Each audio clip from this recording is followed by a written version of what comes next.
దేవుడు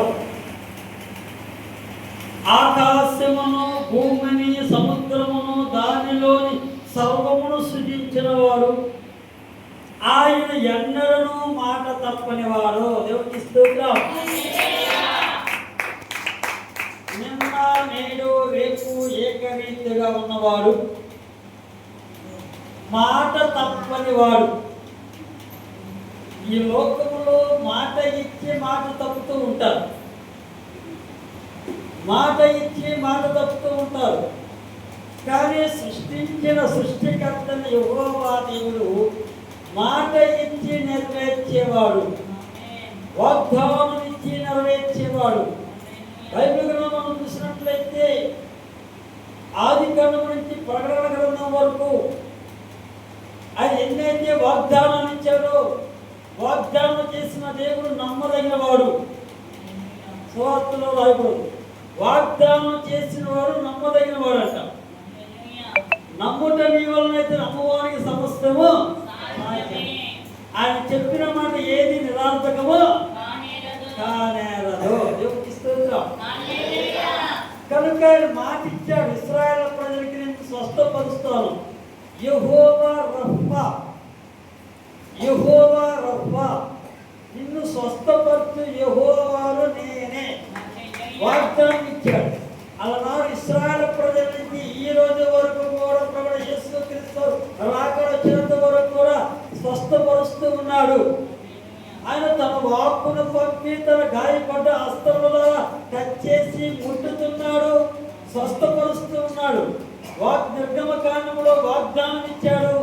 ఈ రోజు వరకు కూడా వాగ్దానం చేసిన రీతిగా ఎన్ని బలహీనతలు వచ్చినా, ఏ అనారోగ్యం వచ్చినా, ఏ సమస్య వచ్చినా, ఏ కష్టం వచ్చినా, ఏ వ్యాధి వచ్చినా కూడా ఆయన స్వస్థపరుస్తూ ఉన్నాడు. సమస్య నుంచి విడిపిస్తూ ఉన్నాడు, బంధకాల నుంచి విడిపిస్తూ ఉన్నాడు, ఆర్థిక ఇబ్బందుల నుంచి విడిపిస్తూ ఉన్నాడు.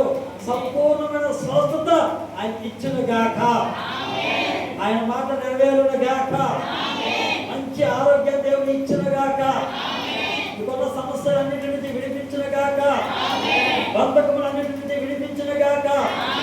కింద మాట మనం చదువుకున్నాం, చూడండి. బాధపరచబడి వారికి న్యాయము తీర్చును, యెహోవా బంధింపబడిన వారిని విడుదల చేయను. ఎవరైతే బంధింపబడతారో అలాంటి వారికి విడుదల కూడా ఇస్తున్నాడు. అపోస్తలుడు పౌలు చెరసాలలో ఉన్నాడు, కటకటాల్లో బంధించారు. కానీ మధ్యరాత్రి కాల సమయంలో పౌలు సేవలు ప్రార్థిస్తుండగా, పాట పాడుతుండగా, దేవుడు స్తుతిస్తుండగా, మహిమపరుస్తూ ఉండగా, చక్కని స్వరముతో పాట పాడుతూ ఉండగా ఏమంటే కటకటాలన్నీ బద్దలైనవి, కటకటాలన్నీ బద్దలైనవి. చెరసాలలో ఉన్న పేతురును దేవుడు బయటికి తీసుకొని వచ్చినట్టుగా మనం చూస్తూ ఉన్నాం. ఆయన మాట ఇచ్చిన దేవుడు నెరవేర్చేవాడు. కనుక ఆయన మాట కోసం మనం ఎదురు చూడాలి. ప్రభు నాతో మాట్లాడాలి, దేవుడు నాకు మంచి వాగ్దానం ఇవ్వాలి అనే ఆలోచన మనకు కావాలి. ఆయనతో సహవాసం చేసేవారిగా ఉండాలి. ఎప్పుడైతే ఆయనతో సహవాసం చేస్తామో ఆయన మనతో మాట్లాడతాడు. ఈ లోపల ఫ్రెండ్షిప్ ఉండాలి. ఫ్రెండ్షిప్ ఏం చేస్తారు? ఒకరికొకరు మాట్లాడుకుంటూ ఉంటారు. ఈ స్నేహితులు ఏ విధంగా మాట్లాడుకుంటారో దేవుడు కూడా మనతో మాట్లాడతాడు. ఉదాహరణ ఎగ్జాంపుల్ చూసినట్లయితే బైబిల్ గ్రంథంలో హానోకు ఉన్నాడు. హానోకు దేవుడితో సహవాసం చేశాడు, ఫ్రెండ్షిప్ చేశాడు. దేవుడితో సహవాసం చేస్తూ ఫ్రెండ్షిప్ చేస్తూ ఉన్నారు, దేవుడితోటి నడుచుకుంటూ ఉన్నారు. హానోకుకి మరణం లేదు, హానోకుకి మరణం లేదు. దేవుడితో సహవాసం చేస్తే మరణం ఉండదు, దేవుడితో సహవాసం చేస్తే మరణం ఉండదు. మనుషులతో సహవాసం చేస్తే ఒకరోజు బాగుంటారు, రెండో రోజు బాగుంటారు, మూడో రోజు కొట్టాలు పెట్టుకుంటారు. యుద్ధాలు, స్నేహితులకే యుద్ధాలు, ఫ్రెండ్షిప్కే యుద్ధాలు, పోరాటాలు. కలిసే కొట్టుకున్నవారు, కలిసే తిట్టుకున్నవారు, కలిసే చదువుకున్నవారు, కలిసే చంపుకున్నవారు ఉన్నట్టుగా ఈ భూమి మీద మనం చూస్తూ ఉంటాం. కానీ దేవుడితో సహవాసం చేస్తే, దేవుడితో ఫ్రెండ్షిప్ చేస్తే పరలోక రాజ్యంలో వారసులుగా ఉంటాము. హానోకు దేవుడితో సహవాసం చేశాడు, నిత్య రాజ్యంలో ఉన్నాడు. శరీర మరణం కూడా ఈరోజు మన శరీర మరణం ఉంటుంది ఇంకా, అని శరీర మరణం కూడా లేదు. కనుక మనం చాలా జాగ్రత్త కలిగి నడుచుకునే వారిగా ఉన్నాం.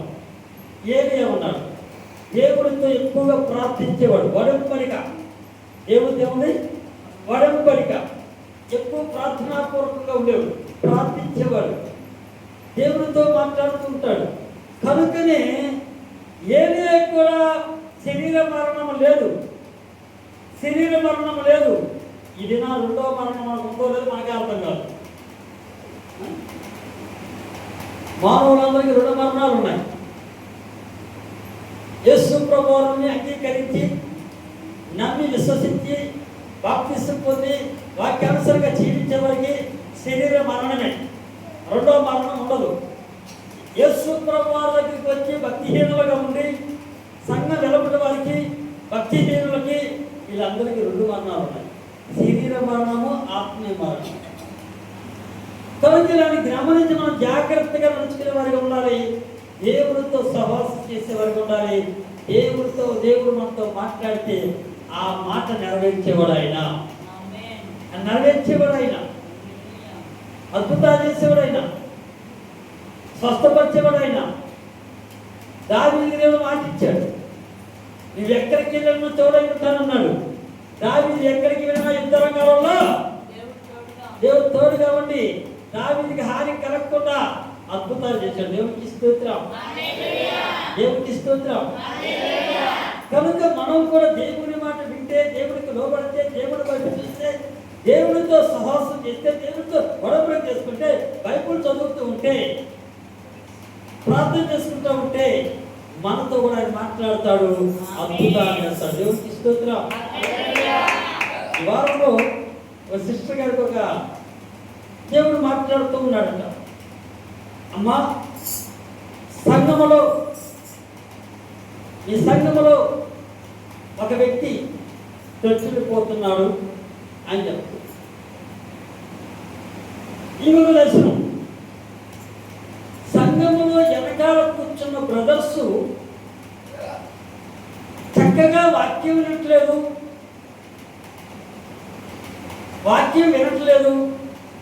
వాళ్ళ మైండ్ ఎక్కడో పెట్టుకుంటున్నారు, ఆలోచనలు ఎక్కడో ఉంటున్నాయి. పాస్టర్ గారు చెప్పాను, ఆ సిస్టర్ గారు చెప్పుకొచ్చారన్నా, పాస్టర్ గారు ఈ విధంగా వెనకాల బ్రదర్స్ స్థిరమైన మనసు లేదట, వాళ్ళు ఏదో ఆలోచిస్తూ ఉన్నారట, ఈ విధంగా వచ్చింది.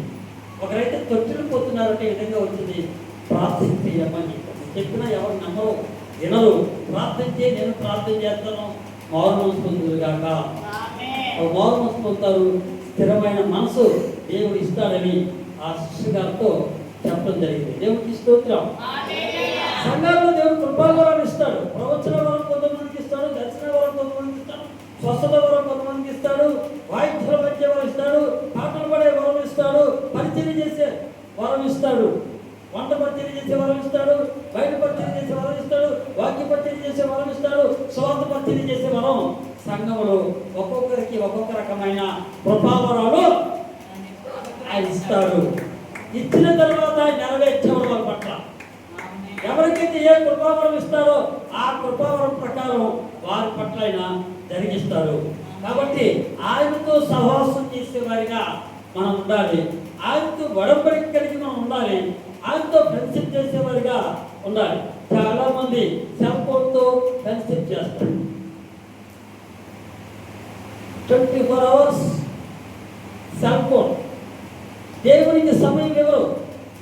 సెల్ ఫోనే, నా జీవితమే సెల్ ఫోన్, నా అంతమే సెల్ ఫోన్, నేను వాడేదే సెల్ ఫోన్, నా సహవాసమే సెల్ ఫోన్ అని సెల్ ఫోన్ వాడుతూ ఉంటాం. ఇవి సెల్ ఫోన్ వాడుతూ ఉన్న సమయంలో దేవుడు మాట్లాడడానికి ఎలా మాట్లాడతాడు? ఏమన్నా చెప్పారనుకోండి, సెల్ ఫోన్ లేదా నేను ఏమైనా చెప్పాను ఏమంటారు తెలుసా? సెల్ ఫోన్లో మేము దేవుడి వాక్యం చూస్తాము, సెల్ ఫోన్లో దేవుడి వాక్యాలు వింటాము. బైబిల్ వాక్యాలు వినండి, బైబిల్ వాక్యాలు చదవండి. సెల్ ఫోన్లో చదివితే అర్థం కాదు, చెప్పే వాక్యం వింటే అర్థమవుతుంది, బైబిల్ చదివితే అర్థమవుతుంది. కానీ సెల్ ఫోన్లో చదివితే ఏం అర్థం కాదు. కొన్ని రాంగ్స్ కూడా ఉంటాయి. ఎంతమందికి తెలుసు? సెల్ ఫోన్లో బైబిల్లో కొన్ని పదాలు ర్యాంక్స్ ఉన్నాయి. ఎంతమందికి తెలుసు? కొన్ని తేడా ఉన్నాయి. ఒకరికే దర్శించితే ఎవరు తెలీదా? చదవండి, బైబిల్ బుక్లో బైబిల్లో చదవండి, సెల్లో చూడండి. సెల్లో కొన్ని పదాలు తేడా ఉన్నాయి. అలా తేడా ఉన్నప్పుడు ఏమర్థమవుతుంది? కనుక దయచేసి చాలా జాగ్రత్త కలిగి నడుచుకునే వారిగా మనం ఉండాలి. దేవుడితోనూ సహవాసం చేసేవారిగా ఉండాలి. దేవుని వైపు చూసేవారిగా ఉండాలి. దేవునికి ఇష్టలుగా ఉండాలి. దేవుని ఇష్టానుసరంగా నడుచుకునేవారిగా మనం ఉండాలి. దేవునికి స్తోత్రం. దావీదు రాసిన కీర్తనలో 110వ అధ్యాయము 110వ అధ్యాయము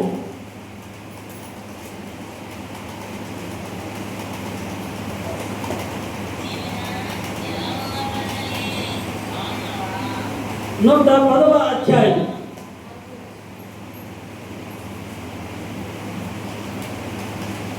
ఇప్పుడు ఉన్నారు కదా సాక్ష్యం. ఎలిత్యాకి పుట్టింటికలు తీస్తున్న సమయంలో అన్ని బాధలే మాకు, అన్ని కష్టాలే మాకు, అన్ని ఇబ్బందులే మాకు. అప్పుడు ఎవరు కూడా పిలుచుకోలేకపోయినా సరే అన్ని శ్రమలే. నిస్సీకి పుట్టింటికలు తీసినప్పుడు ఇరువైపుల బంధువర్గాలందరూ వచ్చి ఉన్నారు. చాలా హ్యాపీగా, చాలా సంతోషంగా, చాలా ఉత్సాహంగా మేము ఉన్నాము. అన్ని పనులు దేవుడు దగ్గర నుండి జరిగిస్తున్నారు అన్నారు. దేవుడికి స్తోత్రం. గత 2 సంవత్సరాల నుంచి ఈ భక్తి మారింది. మొదటి వారు కడపటి వారు మొదటి వారు అవుతారు. డైలీ ఉదయాన్నే పెద్దకాలేసి ప్రార్థన చేసుకోవటం, దేవుడితో సహవాసం చేయటం, బైబిల్ చదువుకోవటం, ప్రార్థన చేసుకోవటం. ఈ యొక్క పుట్టడికల నిమిత్తం సుమారు 2 నెలల నుంచి మార్చి 12 నుంచి ప్రార్థన చేస్తూ ఉన్నాడు. మనం ప్రార్థన చేస్తున్నాం. అద్భుత కార్యంగా దేవుడు జరిగిస్తున్నాం. దేవుడికి స్తోత్రం. దేవుడికి స్తోత్రం. 110వ అధ్యాయము 4వ వచనం మనం చూసినట్లయితే,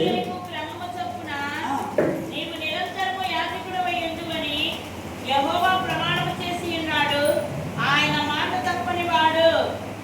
ప్రభువుని కుడి పార్శ్వమందుండి యెహోవా ప్రమాణం చేసి ఉన్నాడు, ఆయన మాట తప్పని వాడు. అబ్రహాముకి కుమారుని ఇస్తాను మాట ఇచ్చాడు. మాట ఇచ్చిన రీతిగా వృద్ధాప్యములో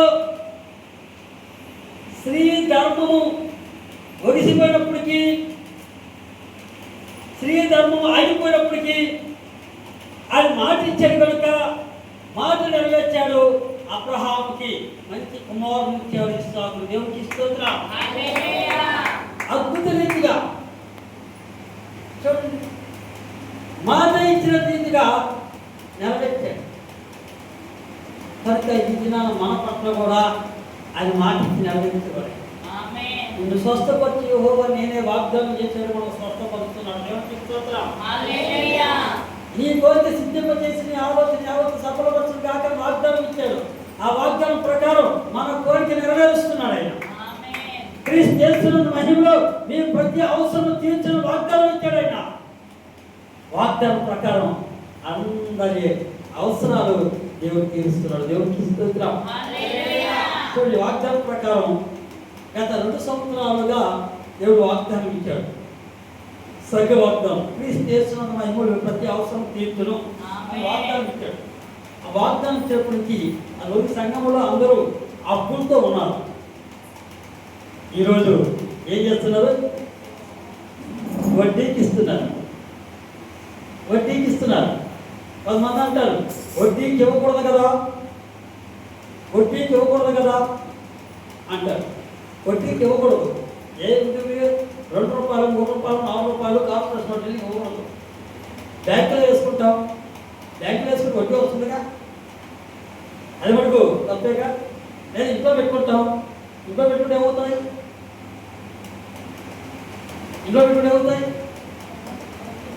మధ్యకాల సమయంలో ఒక ఫ్యామిలీ మాకు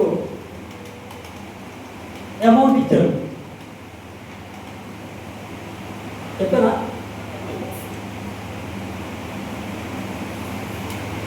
అయితే ఆన్లైన్కి వెళ్తే మాకు ఎన్నిసార్లు ఎక్కినా అవి కాగితాలు రావట్లేదు. పాస్టర్ గారు ఎన్ని సంవత్సరాలు దాచిపెట్టారు పాస్టర్ గారు అని వాళ్ళు అడుగుతున్నారు. ఎన్నిసార్లు లెక్కెట్టు రావట్లేదు, మిషన్లో వేస్తే మిషన్ కదలట్లేదు, అతకపోయి. కానీ చిన్నంగా ఒక్కొక్క అలా ఇంట్లో పెట్టుకుంటే బోధపడుతుంది. ఏం చేస్తారు?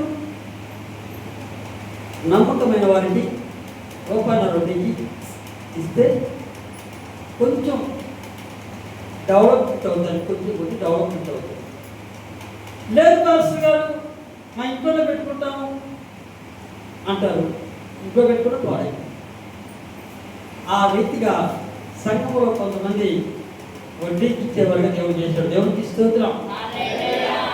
కనుక మాట ఇచ్చాడు, మాట ఇచ్చిన ప్రకారం నెరవేరుస్తున్నాడు. అప్పిచ్చేవారుగా చేస్తాను అన్నాడు. ఏమన్నాడు? అప్పిచ్చేవారుగా చేస్తాను అన్నాడు. కానీ ఏం చేస్తాడు దేవుడు? అప్పిచ్చేవారుగా చేస్తాను. దేవుడికి స్తోత్రం. యెహోవా ఆశీర్వాదము ఐశ్వర్యవంతులవును. ఆయన ఐశ్వర్యంగా చేస్తాడట, ఐశ్వర్యంగా చేస్తున్నాడు. దేవుడికి స్తోత్రం. కాబట్టి మాట ఇచ్చి నెరవేర్చేవాడు, ప్రమాణం చేసుకున్నాడు, మాట తప్పని వాడు, మన వాగ్దానం ఇచ్చాడు, నమ్మదగిన వాడు. దేవుడికి స్తోత్రం.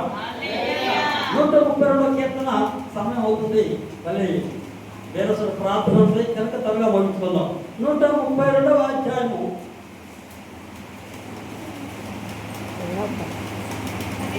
12.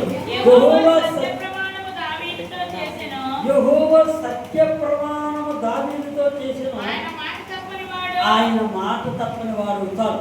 ఎలా చూడండి, అయినా మాట తప్పని వాడు. దావీదు పట్ల దేవుడు ఎన్నో అద్భుతాలు చేశాడు. చాలా బైబిల్ చదవండి.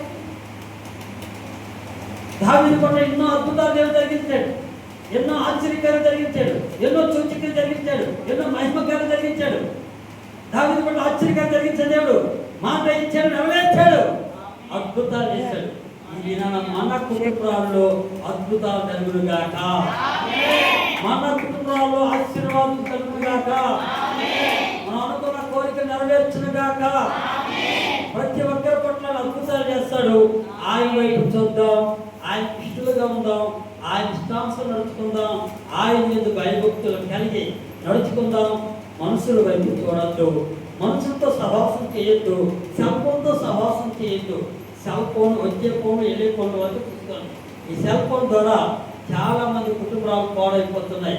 ఇన్స్టాగ్రామ్ పెట్టుకొని, ఇన్స్టాగ్రామ్ దీనివల్ల పాడైపోవడం చాలా మంది ఉన్నారు, దీనివల్ల వేపుకోవడం చాలా మంది కూడా ఉన్నారు. కానీ అర్థం కావట్లేదు. కాబట్టి దయచేసి గుర్తుపెట్టుకోండి, మన కుటుంబం ఆశీర్వదించబడాలి, పరలోక రాజ్యంలో వారసులుగా ఉండాలి, నిత్యరాజ్యంలో వారసులుగా ఉండాలంటే సెల్ ఫోన్తో సహవాసం చేయక దేవునితో సహవాసం చేద్దాం, దేవునికి ఇష్టలుగా ఉందాం, దేవుని ఇష్టాంశం నడుచుకుందాం. ఇంకా కావాలంటే సెల్ ఫోన్లో దేవుని వాగ్దానాలు ఉంటాయి, ఆ వాగ్దానాలు చదవండి, వాగ్దానం చదవండి. పనులకి వెళ్ళినప్పుడు బైబిల్ తీసుకెళ్ళాడు, బైబిల్ సెల్ ఫోన్లో వాగ్దానాలు చదవండి. కానీ పనులకి వెళ్ళినప్పుడు ఏం చేస్తాం? కబుర్లు పడుకుంటూ ఉంటాం, మాట్లాడుకుంటూ ఉంటాం. విస్తారమైన మాటల్లో దోచుకునక మానదు. పాస్టర్ గారు దేవుడు వాగ్దానం చేశాడు కదా, నెరవేరలేదు. వాగ్దానం నెరవేరాలంటే వాగ్దానం ధ్యానించేవారిగా ఉండాలి, ప్రార్థించేవారిగా ఉండాలి, దేవుడి వైపు చూసేవారిగా ఉండాలి, దేవుడితో సహవాసం చేసేవారిగా ఉండాలి. అలా ఉన్నప్పుడు ఆ వాగ్దానం నెరవేరుతుంది. అది నమ్మదగిన వాడు, ఓర్పు కలిగి మనం ఉండేవాడిగా ఉండాలి. ఎప్పుడు రాసిన పత్రిక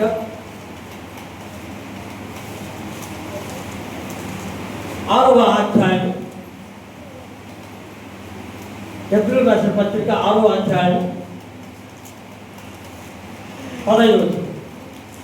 ఆ ఆ మాట నమ్మి అతడు ఓర్పుతో సహించి అతడు ఓర్పుతో సహించి ఆ వాగ్దాన ఫలము పొందెను. ఆ వాగ్దాన ఫలము పొందెను. దేవునికి స్తోత్రం. హల్లెలూయా. ఏమన్నట? మాట నమ్మి. ఓర్పుతో దేవుని మాట నమ్మి.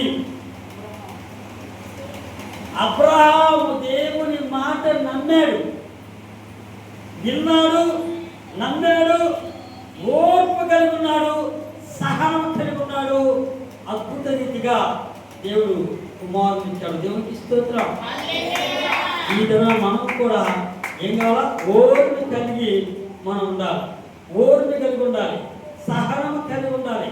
ఎప్పుడైతే ఓర్పు కలిగి ఉంటామో, సహనం కలిగి ఉంటామో, దేవుడు మన పట్ల అద్భుతాలు చేస్తాడు. దేవునికి స్తోత్రం. హల్లెలూయా. చూడండి 10వ అధ్యాయం, హెబ్రీ రాసిన పత్రిక 10వ అధ్యాయం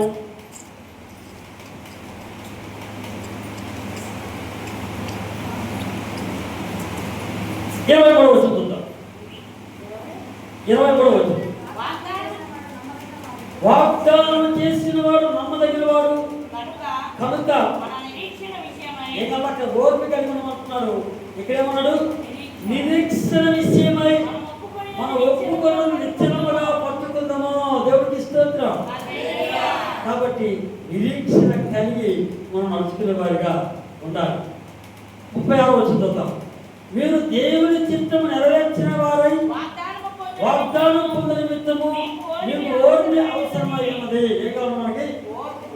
ఓర్పు కావాలి, ఓర్పు కావాలి, సహనం కావాలి, నిరీక్షణ కావాలి. ఆయన అద్భుతాలు చేసేవాడు. మాట ఇచ్చి నెరవేర్చేవాడు ఆయన. ఈ లోపల మాట ఇచ్చి నెరవేర్చేవాడు ఎవరు లేరు. ఆయన అద్భుతాలు చేసేవాడు. ఆయన మాట తీసుకుందాం, మాట నెరవేరుస్తాడు, అద్భుతాలు చేస్తాడు. ఆయనతో మాట్లాడదాం. ప్రభా నాతో మాట్లాడు ప్రభా, నేను నీతో సాహసం చేయాలి, నీకు లోబడాలి, నీ మాట వినాలి, నీకు ఇష్టలుగా ఉండాలి, నీ ఇష్టానుసారం నడుచుకోవాలి. ఈ వైపు చూసే మనసు నాకు దయచేసి ప్రభా, పరసంబంధమైన ఆలోచన నాకు దయచేసి ప్రభా, పరసమైన తలపు నాకు దయచేసి ప్రభా, పరసమైన ఊహం నాకు దయచేసి ఆయన అని ఈ విధంగా ప్రార్థించే వారిగా మనం ఉందాం. ఎప్పుడైతే ప్రార్థిస్తామో ఆయన వాగ్దానం ఇస్తాడు. వాగ్దానం ఇచ్చే దేవుడు నమ్మదగిన వాడు, వాగ్దానం నెరవేర్చేవాడు. దేవుడి మాట దీనికి ఆశీర్వదించను గాక.